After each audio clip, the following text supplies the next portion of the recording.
Listos, bienvenidos a la conferencia de prensa post partido del Leagues Cup 2024. Estamos acompañados por el director técnico de FC Juárez, Mauricio Barbielli. Antes de tomar preguntas por Zoom, comenzamos con algunas declaraciones del profe del partido de esta noche. Bueno, buenas noches. Yo creo que enfrentamos un muy buen equipo in some unfair conditions because we classified first and we shall not be playing on their home. And then the referee took some decisions, some strange decisions, because the first penalty is no penalty according to the FIFA rules. His arm is on the ground. He cannot put his arm on his pocket because there is no pockets on soccer player shorts. So where is supposed to be his arm? That's a hard question to answer. But as I said before, I think that we lost for a good team. I would like to congratulate Coach Chris. He's doing a great job. And also to congratulate my players. I think that we did a hard game. We tried as much as we could. And unfortunately, we were not able to go home with the result that we want, but that was a very good experience. Thank you. I'll open it up to a question in the room. Go ahead. Hola, profe. Mi español es muy malo. What were your thoughts about what Colorado did well offensively that your team struggled with in preventing the goals? Thank you. Well, I think that the first goal was a pressing situation. Of course, it has their merits, but I think that we didn't take the right decisions on this moment. And then the second goal was the penalty that I said before. But see, yes, Colorado has a very vertical team. They are very good on transitions. They are very good on exploring this verticality with the wingers, starting from inside to outside and trying to run behind the right back, the left back. So they do this very well, and we have some difficulty to find some solutions for this at the first half. On the second half, I think that we almost have the control of the game. Of course, they was leading. They scored on a corner. And then we have some chances, but we were not effective as we could be, and that's why I finished this way. Thank you. Hi, Coach. Keith Purchase, Team MBS Media. You said the referees made some unfair and questionable decisions, particularly on the handball that was called for the Colorado penalty, and I believe it was Sabo who got the head injury.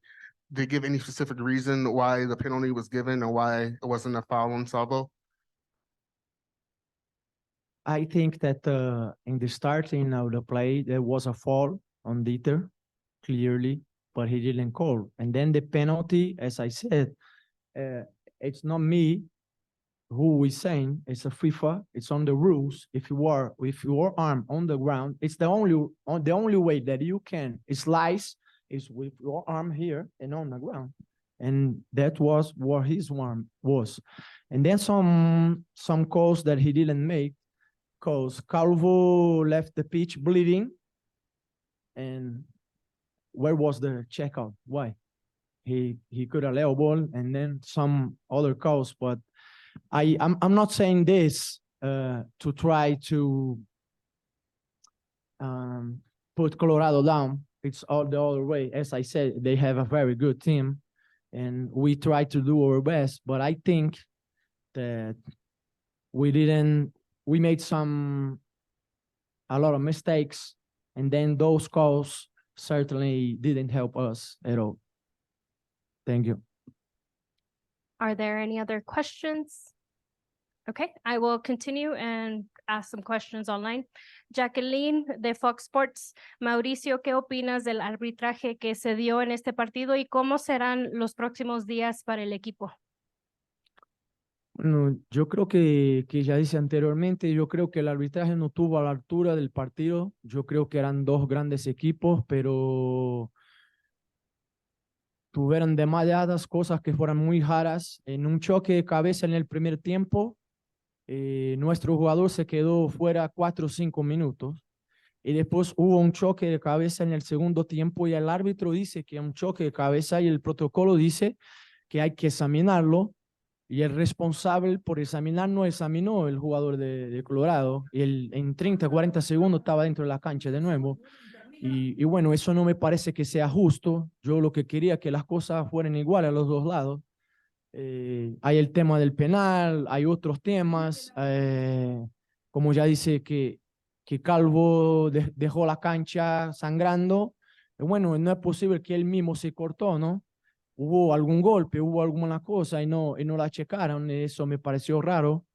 Pero como dice antes, yo no quiero que esas son cosas para tomar en cuenta para el próximo torneo, que si ese árbitro no tenía las condiciones o si no estaba a la altura del partido hoy, bueno, que lo cambien para el próximo torneo, porque el torneo sí ha sido muy lindo, ha sido muy, para nosotros ha sido una gran oportunidad estar en esa racha en Estados Unidos y enfrentar otros equipos americanos, ha sido una gran experiencia, todo estuvo muy bien, pero yo creo que hay que tener un poco más de cuidado con el nivel del arbitraje que se elige para que los partidos puedan dar la mejor manera dentro de la cancha. Eso es. Francisco Vela, profesor, ¿está informado de la posibilidad de que el próximo fin de semana se reanude la Liga MX con partidos entre equipos que ya están eliminados de las Leagues Cup? ¿Qué opina y si tiene algo al respecto? Sí, yo estoy ciente de la posibilidad. Yo no sé, yo no creo que sea la mejor decisión porque si adelantamos una fecha y jugamos el próximo final de semana, nos quedamos después de 2 semanas sin jugar. Y creo que eso no sería benéfico al torneo, pero no soy yo quien decide, así que si la liga toma esa decisión, nosotros tenemos que respetarla. Sergio Venegas de Pizarra Deportiva, profesor, ¿qué tan complicado es el asimilar esta derrota, sobre todo porque, como ha mencionado en otras conferencias, el equipo está corto de jugadores que usted requiere y sobre todo que llegó a una instancia a la cual muchos otros equipos con mejor plantel no pudieron llegar a gracias y suerte en el próximo de la Liga MX? Bueno, primero decirle gracias. Sí, yo creo que hasta el momento hicimos un muy buen torneo. Yo creo que tuvimos un rendimiento muy alto. En los dos partidos anteriores seguramente mejor que el adversario. Y yo creo que hoy, si no tuvimos mejor, tuvimos el parejo con oportunidades para ambos los lados.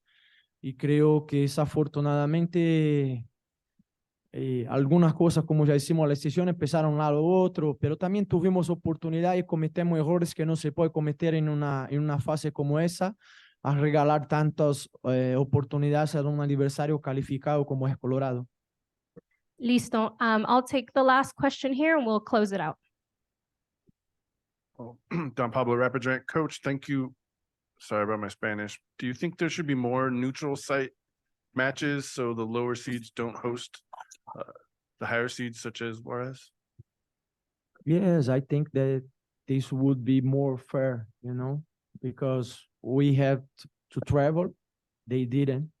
They play at their stadium. They play with their supporters. And I don't think that this is the most fair thing, especially because we finished first on the first phase of the tournament. So we should have some advantage for finishing first, and we didn't have none. So I don't think that was the most fair way to finish, but that's the way it is, and we have to accept this. And as I said, I'm happy because I think that we did a good tournament. We face a great opponent, and we play well, but unfortunately, we didn't get the result that we wanted. Thank you. Thank you so much. Gracias, profesor. Gracias. Así concluimos. Un resumen de Alex presentado por RB.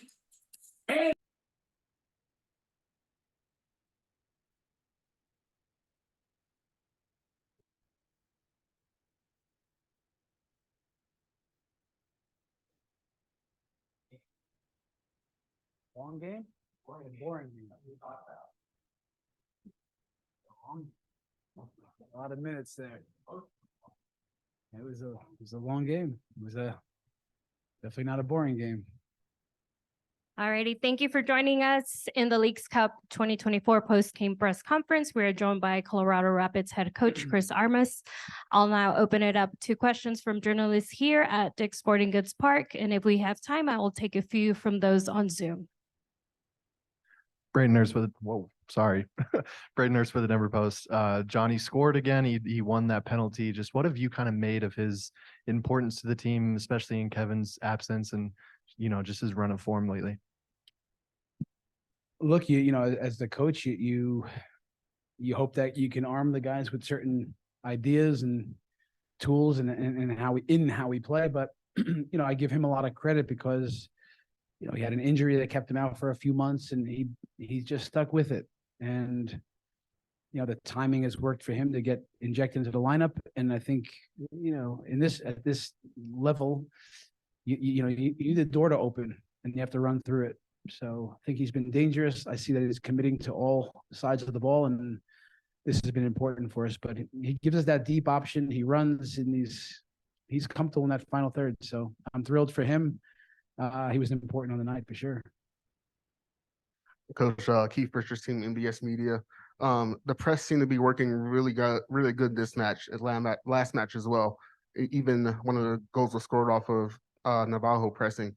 What is it about the press that seems to be clicking really well right now? Listen, we've worked from my very first day on the job. We want to play proactive football, and out of possession, that means we want to press and counter press. So since back in Mexico in preseason, we've worked on it, the timing, the little detail, triggers. And I've tried to get the guys excited about this, that it's not something that they do because I'm asking them to do it, that they know that it can be ways to score goals. So Hafa is a pressing monster, we say, and he picks off a lot of people in training like this. So, I give Juarez a lot of credit. They slice through a few times. They challenge us with direct play in moments. We were hoping that we knew that they would try to play through us. We were just hoping we could nick a few. Matt Pollard, Burgundy Wave. Chris, some other CONCACAF style antics tonight, maybe a little bit different from what Leon presented, and maybe ways in which you guys were frustrating Juarez and maybe got into their own heads. My words, feel free to disagree. How do you think the team dealt with that and really played to their advantage given the situation in the final 20 minutes? Matt, listen, I've probably not for the better or for worse, for the better, I've played in games like that, whether it be with the Chicago Fire against international competition, with the national team against competition qualifiers, Mexico, and the only thing that I've always understood from it and learned from it and can appreciate tonight is how much it means, these types of games. Their coach Mauricio, we just spent 5 minutes talking. I told him I expect them to creep up the standings and make some noise in Liga MX. They're a really good team. He's done a great job with them.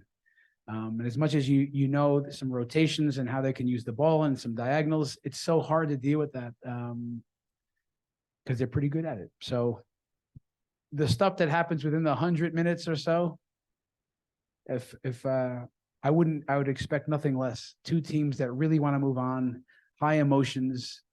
Our sidelines, we're showing our emotion. They do, and this is only because both sides care so much.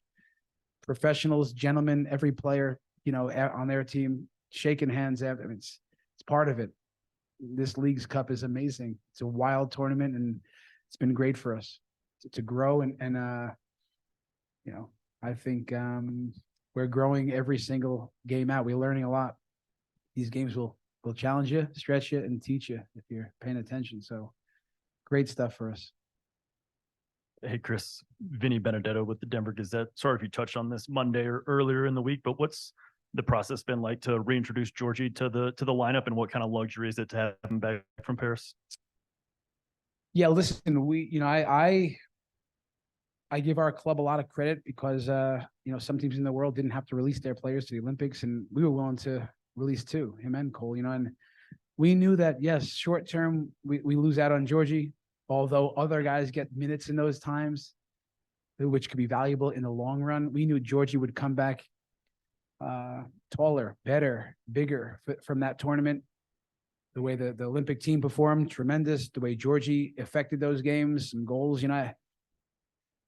When he comes back to us, we get a confident player, a guy that is our reference point, him and Hafa up top, and we then can play through the thirds with him. He's dangerous on set pieces. Tonight was a night, yes, he can make some plays. He scores a decisive penalty, but he really helps us with the press, him and Hafa. It's not just running, it's intelligent running, taking away certain spaces. Two of them taking away three guys, center backs and a six, and he's all in on it. And he had to dig deep tonight, so he gets stretched in a big way, which is great for us. So it's good to have him back. And we'll go oftentimes as he goes. So he's our guy. Hey, Coach, Bryson Owens for Sports Forum Colorado. Zachary Stefan was pretty incredible in goal tonight. Would you just describe what you've seen from him in his last stretch of really good play and in that goal for you guys? Yeah, listen, there's a lot of people in the room that have heard me say it all year long about Zach, you know, in some of the wins and sometimes some of the losses, that he's been a guy that is so constant for us. You know, we can get critical at times of goalkeepers after somehow they get through 10 players. But yes, the goalkeeper is not an easy position because they get scrutinized and criticized oftentimes. And he's been there for us since day one in Mexico. I say it like the way the guys look up to him, the way he trains. He's a professional. He's a winner. He's a leader in that locker room. When he talks, guys listen. But he's a guy by his example. He sets a tone around here. So yeah, to see last game stopping penalties, breakaways, this game nicking things, crosses, building attacks. I've seen it all year long. But on a bigger stage, it's great that he can showcase who he is. But he's a pretty steady guy for me, and another good one for him. Moise had some muscle soreness. It Yeah. sounded like Lawless came in and did well, probably saved the tying goal from Juarez. Just what did you think of him, especially on such short notice? Yeah, look, when Lawless stepped in the last month, I think we won 5 out of 7 games with him in the lineup, and with him we gained certain qualities: his desire to win, his experience, his urgency around the box. He's so online, we say, that every play is like the World Cup final. It's incredible, his level of this. And he's one of those guys that, you know, really embodies the phrase we say, hey guys, you got to stay ready so you don't have to get ready. And he steps right in. Another victory with him on the pitch. So this is what I'm excited that, you know, we have a guy like that and that he can come out and pick up right where he left off. I'm Pablo Rapidrant. Coach, what are your favorite parts / what are the challenges to seeing one-off teams like in a tournament such as this? Say it one more time. What are your favorite parts of getting ready for a team? We usually don't have a lot of time, right? But I think my favorite part is getting to know that team, right? Even like I just did with Juarez, getting to know the coach a little bit, getting to know how they build their attacks, where are the spaces when they don't have the ball, where can we hurt them? How do we deal with Villapando? How about the center backs? They're going to lure us out. They play through the lines, like just trying to figure out the chess match before the game is played. I do enjoy that. Watching them, you know, earlier, you know, on a couple of days ago against Club America. What did they do to them on the day? What did Club America? Why did they have success on that day? Let me analyze that a little bit. So I like the tactical part of things. And I also enjoy the real excitement. Just sometimes being a fly on the wall in the locker room on pitch, just the opportunity that the boys give all of us by moving on. We get another game. We live for another one. I enjoy the energy around the team in the lead up. It's always so good. Because this is where we all want to be, in decisive games and moving on type of thing. Yeah. I'm sure you guys know already that you're going to play Toluca. Obviously, you probably know the history. 4-1 loss in Leagues Cup last year. Just preliminarily, what are you looking forward to kind of a get back game? Look, 2024, man, we're a different team right now. It's, I don't think about anything like that. If there's things to learn from that time, we got to look at the roster. I don't know the manager, like some of this stuff. I don't know it, but I will quickly. So listen, I know this, right? It's a good team. They just beat a good team in Houston on the road, pushed, that went to the limit. Leon, Juarez, Toluca, it's all going to be, I mean, these are tough games, guys. Wild, I said earlier. We don't normally see this in MLS. Some of the individual quality in different positions, all around the pitch, a technical ability, teams that can move you around, and that they do that. They also play very direct in moments with diagonal play, and so they can stretch you. They really challenge us. The first 18 minutes, I think we're up against it because it was not just this, it's that. So I love that we get another game in our building against a good team. We'll be ready, and we'll get stretched, in terms of learning and growing and pushed. So looking forward to that challenge.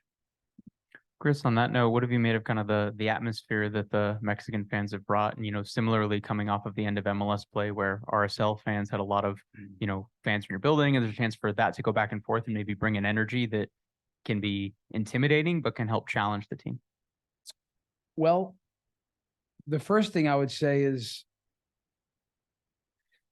when we have, and I looked around the stands before the game, right before kickoff, the national anthem of both countries, and there's a lot of Mexicans in the building, proud, knowledgeable, loyal, supportive, passionate, like that's in our building. Perfect. Like, this is a good thing. And the fact that they get behind their team, of course it's going to happen. And this is excellent for our sport in our country. I saw the one section there and the one end there, and it's great. I'm always hoping, can we give them another team to love? Maybe one more fan in the community to say, hey, maybe that's our fan in our club in the United States. So I'm thinking along those lines. And then, so yeah, I love that. I love the energy in the building for our players. This is great. It's a home game that feels like a home game, and then an away game in moments. But then it's our fans. I walk around at the end of the game and just say thank you. And they bring it. They bring the noise. They are passionate. They are tremendous. Honestly, they get behind the guys. It means so much to our guys. They said it in the locker room after. Our fans, what tremendous. So on both levels, the energy in the building is amazing. And I'm just grateful our fans keep showing up for us. Thank you. This concludes tonight's press conference with Coach Armas.